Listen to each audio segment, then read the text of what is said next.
하나님이 세상을 선하게 창조하셨습니다. 그러나 사람이 죄를 범해 하나님으로부터 멀어지고 선한 창조의 질서를 깨트리고 타락했습니다. 그러나 또한 이 모든 것을 다시 회복시키시기 위해 예수 그리스도께서 십자가를 지시고 우리를 위해 죽으심으로 구속의 은혜를 허락하셨습니다. 창조, 타락, 구속입니다. 이것이 우리가 이 세상을 바라보는 가장 기본적인 관점입니다. 그리고 그리스도인들이 세상을 바라보는 관점, 이것은 단지 세상에 대한 가치관과 세계관으로 끝나지 않습니다. 그것은 곧 우리의 믿음입니다. 우리의 가장 기본적인 신앙의 고백이 됩니다. 첫 번째, 우리의 고백은 창조입니다. 창조주 되신 하나님에 대한 고백입니다. 하나님이 세상을 창조하셨습니다.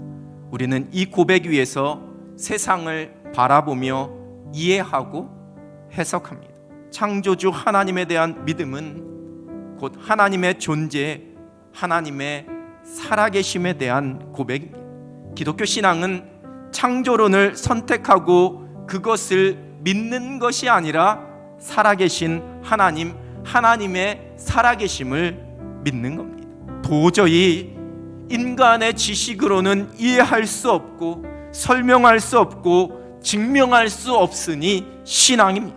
그리고 그것이 진리로 믿어지는 것이 은혜입니다. 하나님이 살아계십니다. 하나님이 세상을 창조하셨습니다. 그리고 또한 이 사실을 믿는 우리가 세상에 대하여서 하나님이 살아계시다라는 증거가 되는 겁니다.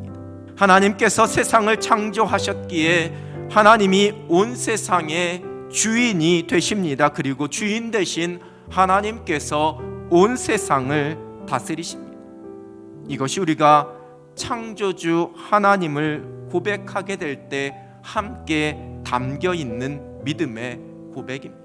창조는 태초에 일어난 역사적인 사건, 과거의 일이 아닙니다. 창조주 되신 하나님께서 여전히 우리의 삶의 주인이 되셔서 우리의 삶을 다스리고 계십니다. 그리고 또한 하나님의 창조와 그 세상을 다스리심은 오직 하나님의 뜻과 질서대로 이루어지는 통치를 의미합니다. 하나님이 세상을 창조하셨습니다. 이는 하나님이 우리의 삶뿐만 아니라 이 세상 모든 역사의 주인이시요 또한 그 뜻대로 다스리신다라는 고백입니다. 우리는 하나님의 형상대로 지음받은 존귀한 자들입니다. 그러나 또한 하나님의 은혜 없이는 단 하루도 살아갈 수 없는 연약한 존재입니다. 창조주 하나님을 고백하는 믿음의 사람들은 이 고백을 잊지 않고 살아갑니다. 하나님의 세상을 창조하셨다라는 믿음은 우리가 하나님의 형상대로 지음받은 존귀한 존재라는 것을, 또한 그러한 우리에게 맡겨진 세상을 향한 거룩한 청지기의 사명이 있음을 고백하는 겁니다. 우리가 이 거룩한 사명을 잊지 않고 살아갑니다. 하나님이 세상을 창조하셨습니다. 이는 하나님의 존재, 살아계신 하나님에 대한 고백입니다. 또한 하나님이 주인 되심, 하나님의 뜻대로 지금도 여전히 모든 것을 다스리심에 대한 고백입니다.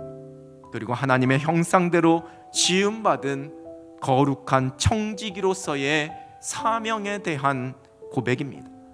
여호와 우리 주여, 주의 이름이 온 땅에 어찌 그리 아름다운지요.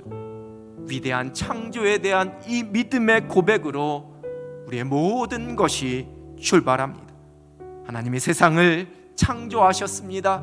흔들리지 않는 이 믿음의 고백 위에서 세상에 펼쳐지는 모든 일들을 믿음의 눈으로 바라보고 믿음의 눈으로 해석하며 살아갈 수 있는 여러분 되시길 우리 주님의 이름으로 축원합니다.